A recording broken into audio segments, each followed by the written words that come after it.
guys, welcome back to the channel. In this episode, that goes back in the car. Stay tuned. Alright guys, got the crane ready. Just got the engine on the side because I haven't tightened up the manifold properly yet.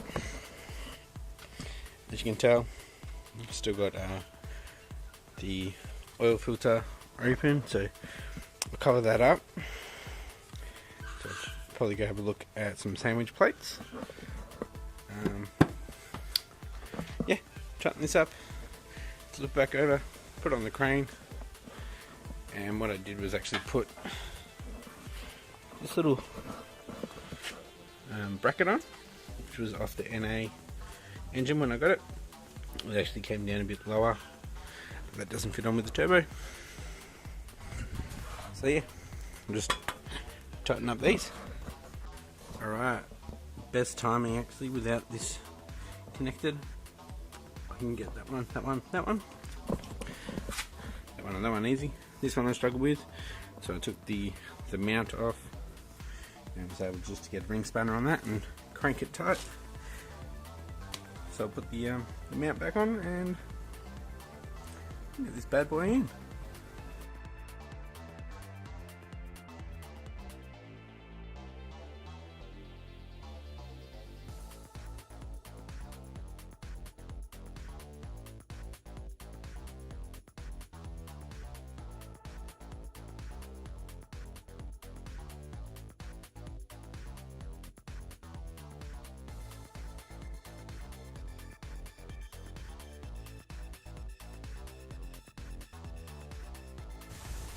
Story. If you're not following me, Ford's Garage on Instagram, check me out. Got some supercars on there as well.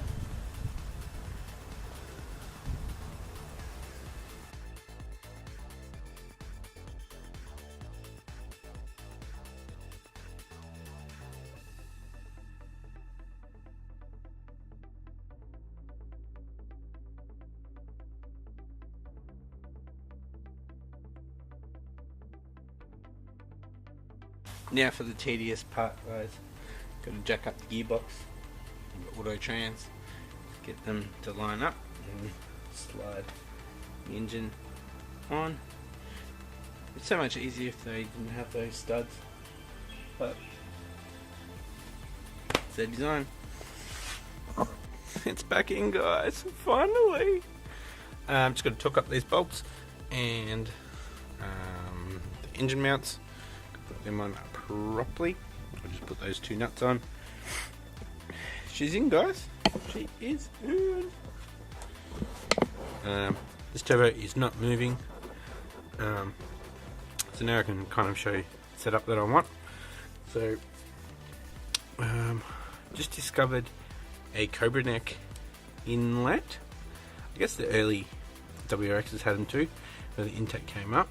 The intake comes up, so then the GT35 can go in, and this will come around and go through here and out there.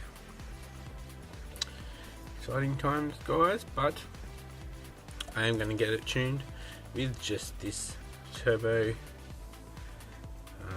just to putt around, you know, breaking the engine. Yeah, I'll keep going. Alright, if you're wondering what all this fluid is here, when I turned it on the side to do the exhaust, power steering fluid came out and went down, and then when I flipped it back over, it started running down the front. Exciting times, guys. Alright guys, all of our housing bolts except for the starter torqued up, so I'll put this pitch mount on, which is just hanging around here. Yeah. Whoop. And now I need to do drive plate bolts, so there's 4 12 these ones up here. Gotta put them in, and yeah, start hooking up all the small stuff. If you've been watching for a while, you've probably seen me do all this stuff before. So, would have only been maybe 10 to 12 episodes ago. So, I'm not going to show you all that stuff, but I'll see you very soon. Alright, just got a call from Pertec that Barb is in, so we can plumb up the turbo. Ready to go. Only real thing is to do with the oil filter, so sandwich plate. I know there's one couple sitting at Autobahn just across the road from Pertec, so I might head over there for like $40. But I don't know if it's got AN or fittings to allow a cooler. So we'll see. So I'm trying to put these power steering lines back over to the power steering, and the hard line's not reaching. Wondering why? Because I cable tied it up, so it was out of the way when I was putting the engine in. Silly me. Alright guys, it's a couple of days later now. Haven't touched it since I got that fitting. I've got to put the fitting on and trim this down. Trim this down and fit that. I am going to use the old belt, and then I'll change it over when I do the oil change. So I've got to get some conventional oil for the initial break-in, which is only about 70 kilometers. Yeah, I'm going to use the stock dump pipe for the break-in, and then I'll make my own. So what I'm going to do is make one comes up, and then I'll have a V-band here, so I can change it over from here to the dump, and then the dump. Eventually, when we go back to compound, it'll go straight onto that, so I won't have to make a full dump pipe again. So I'll have the O2 sensor in that bottom section. Yeah, I've only got a couple of hours today. I'll do as much as I can. Obviously, this is just the second part of getting the engine in, so it might be a little bit short today of this episode.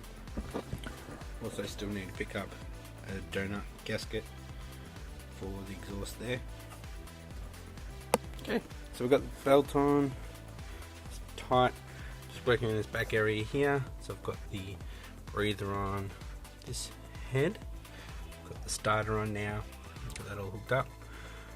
Got the fuel lines hanging around. That's return, so that'll go, that's return, that'll go to there. So perfect length. I'll do the heater hoses now, and should be done in this area, except for obviously all the fuel. Okay, heater hose is done. All the water for the turbo is done, so I'm going to put the radiator back in. Hopefully we can get some cooler running temperatures without having auto trans cooler in the bottom of the radiator. Stuck it in. So, just putting the radiator back in. Cooked the face full of coolant. There's a little bit still in there. I went to put the bottom radiator hose on, and yeah, filled up my ear. Rookie mistake. So I still got to put it back in properly. That was fun. You know, it's getting close to the end when you see the radiator go back in, guys. Getting there. Pretty much by the end of this episode, it'll be ready to turn. Get watching.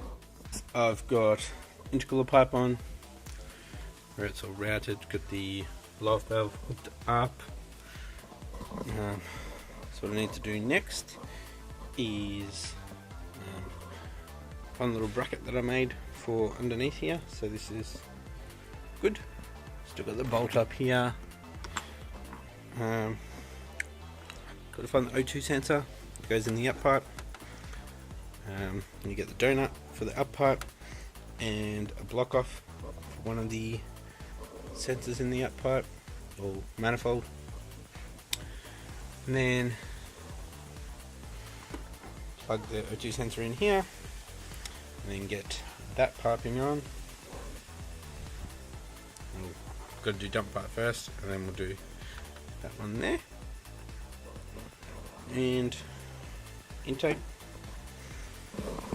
And fill it up with fluids and fuel over here. So, been looking for that bracket for about 5-10 minutes. It's still on the green bracket there. It's just been pushed up so I couldn't see it. Sweet, let's chuck it on. And jack up the car, put the dump on. Like I said before, I'm running the stock crappy dump pipe. Just for the break-in, and then we'll make a decent 3-inch dump pipe. Still have a 2.5-inch mid pipe, and then we've got the dual exhaust out the back that splits up with the valve on that. So yeah, I'm just gonna chuck the dump on now so I can check it up. Be nice and safe, and put something under there so if it does fall, it doesn't fall on me. Alright guys, we are back. It's the next day. Got myself a haircut, got all the fluids, auto trans, that's also power steering.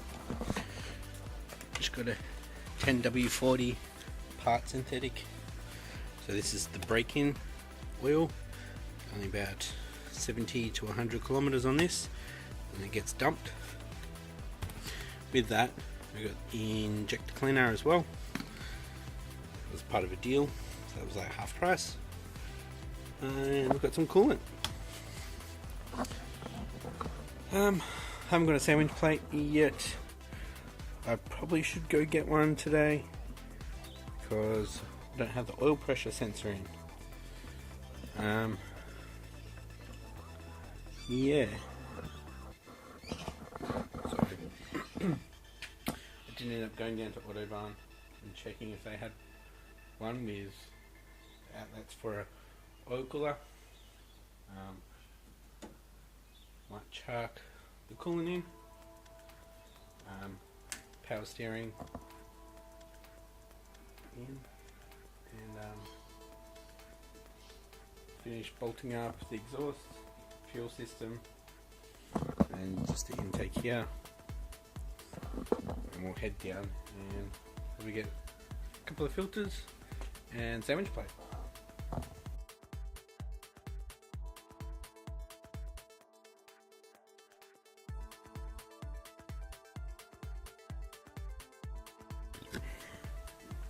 Finally got all the bolts in for the turbo.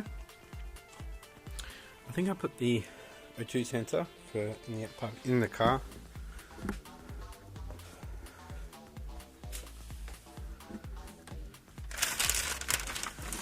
Somewhere.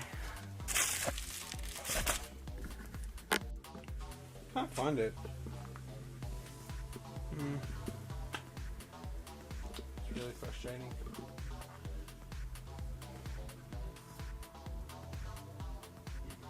Okay, filling it up with fluids.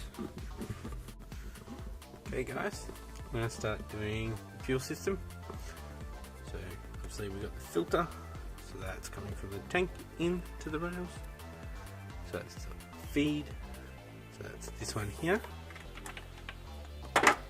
Big long one, so have a bit of slack in that, put it to there. The middle one, which is the return, which is this one here, so that should go perfectly onto there. And then we have this one, which is a fuel tank vent. So that one goes to this T-piece. I believe this bit can be locked off, but we still want a vent, I guess. I'll see what my tuner says when the time comes, of what I need to change or what I can do. While I was doing the fuel over here, found it. It was under all these tie downs. Sweet. Alright, still filling up with coolant. Changed this silicone hose here, so it's a bit shorter. That's for the exhaust cut out. It's quite long. I ended up using it for the vent for the old fuel tank. It's decent quality. Should be okay. Comment below if you don't think it is. Alright guys, the sensor is in. Still need to get a bung for that, and oil filter, and adapter, and donut gasket to go on there, so it flares out and sits there. It allows for a little bit of flexibility. Got a little bit of trans fluid here. It's just dripping out of the blocked off lines that's in the bottom of the radiator. Exhaust is done. Need quite a bit more fluid for the trans now that we have a cooler, but that is there. It's used for power steering as well, which I filled up, but it'll need topping up once the car starts.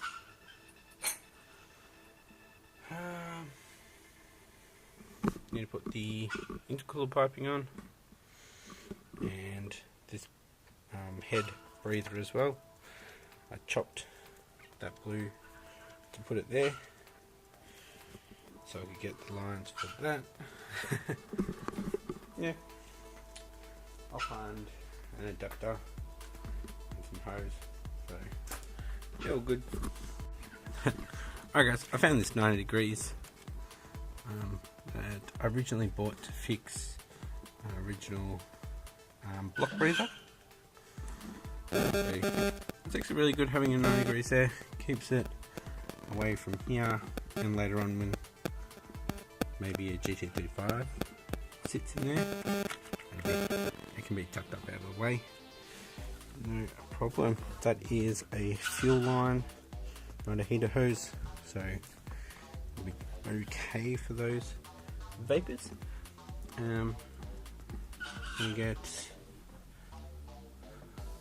I'll get intercooler piping and chuck it in.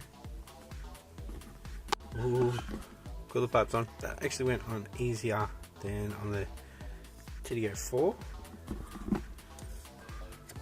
It's not sitting. There it is. Put a little. Maybe I put a little bit under there.